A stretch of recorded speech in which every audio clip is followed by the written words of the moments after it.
What is good, guys? It's your boy the Bear King back at it with some more creepy crawly content. And in today's video you have my favorite animal lizard probably in the world. This is the Namibian Rock agama. This is a female and she's just looking good.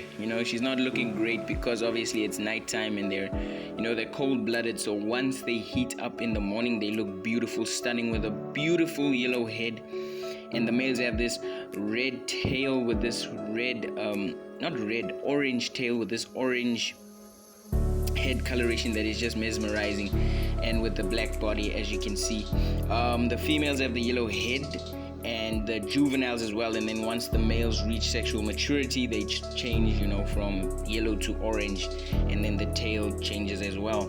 A bit later in the video I'll show you guys what the young look like, and then I have a special surprise towards the end or middle. So yeah, let's get into it. So this one is basically a hatchling.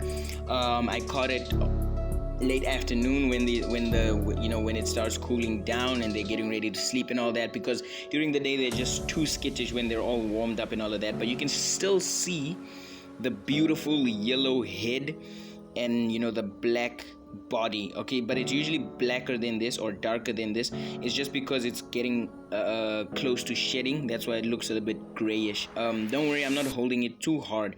And I'm actually very proud of this project because I brought these guys to my yard in 2016 from another location, and then I just let them go like as pest control and all of that, and they're really good at it. They eat bugs and all of that. I've seen them eating snails and anything that is just a pest basically. So yeah, and at this size they eat a lot of ants, small insects and all of that. The bigger ones eat bigger stuff like moths and all of that. So yeah, they're very territorial. Females only lay eggs during the rainy season.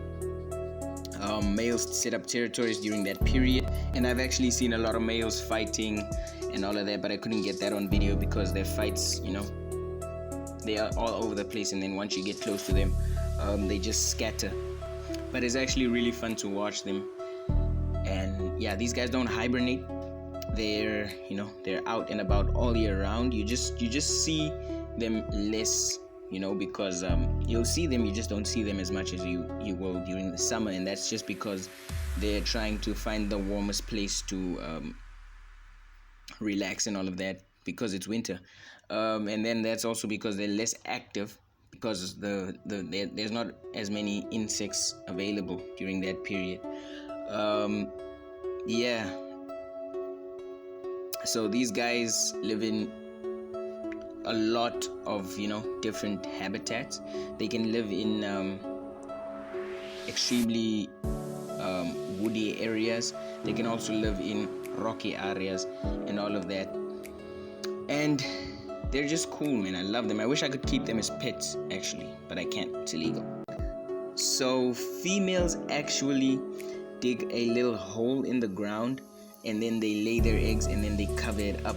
And this is what this as you can see, I hope you guys can see, like in the middle there.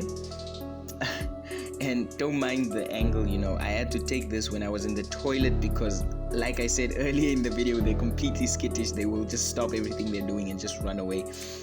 So you can see a male in the upper left corner. He's just sitting on the rock there. You can't really see his colors that well, but hey man, I did the best that I could. And this is a female, and she just laid the eggs, and the eggs are just right behind the middle brick. And she did a very good job in covering them up and all of that. She's quite tired. She's just gonna take a rest because I wanted to videotape her actually still covering it, because they're like perfectionists almost, because she was like just waving sand on the nest. Anyway, this is actually an egg that I found. Its nest was disturbed, and I had to quickly mobilize myself and just go save this one, because I saw I actually heard the car driving, and then I knew that it had gone over the pile of sand, so I had to quickly go and check if everything was fine, and luckily I did. The rest of the batch didn't make it. or the clutch didn't make it. It was just this one, so I decided, okay, I'm gonna try and make life easier for this little one and just help it out. This is actually an abandoned nest or a hole or whatever. So a female would have laid eggs in there if the site wasn't disturbed. So that's how it looks, and then they're just it's gonna be a little bit deeper. She was gonna make it a little bit deeper, but I doubt that she'll come back to that one. I haven't seen that happening. So here is where things get a little crazy, because yes guys, I actually had to dig up the clutch of the female that I showed you guys earlier in this video, because some people came in and they wanted the sand, and I just woke up in the morning and I heard the people digging, and I was like, oh no, I knew exactly what was happening. So I quickly got and I dove and I just went for it, and I stopped them, and then I successfully collected the eggs. I don't know if I got all of them because they were carrying the sand to another location, so some of them might have died or whatever. I do not know. I'm not even sure that the other egg survived, then the lone clutch survivor, because you can't roll the egg once it has been laid. After 24 hours the egg cannot be rolled because there's an air pocket in the egg, and then the embryo will find support on that air pocket, and if you rotate the egg and put it in a different position, the embryo will actually drown in the egg. So I had to quickly run into the house and candle them to see which side the embryo is, so I can place the embryo on top. So I can place the egg in a position where the embryo is on top. And I couldn't record that because I needed both hands to do it, and I had to do it quickly to save all the eggs. And you can see that there are two smaller eggs, so those are newer ones, because as the embryo grows, the egg expands and swells. So this is just me positioning them on my hand, how I'm gonna put them into the ground, back into the ground. I made little marks later on the eggs, just to have like a rough estimate, because I had to go put them back into the sand and all of that. So yeah, but I was super excited and happy that I could save them. So after this, I had to go out and go dig a hole for the eggs. I had to go dig a new nest, and obviously I couldn't do as good a job as the mother would, but I tried my best, and I'll show you guys how I did that.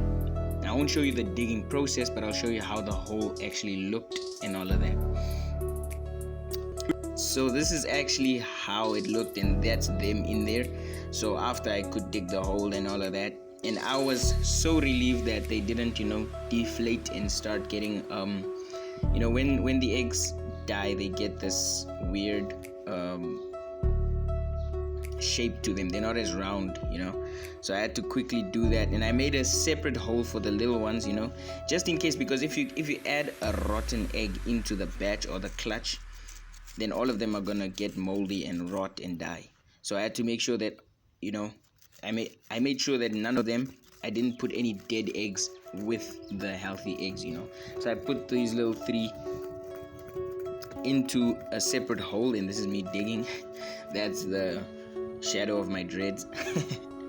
So yeah, I did that, and I'm not sure if they all survived, honestly, but all I know is that I did my part and I tried my best to get them where they need to be.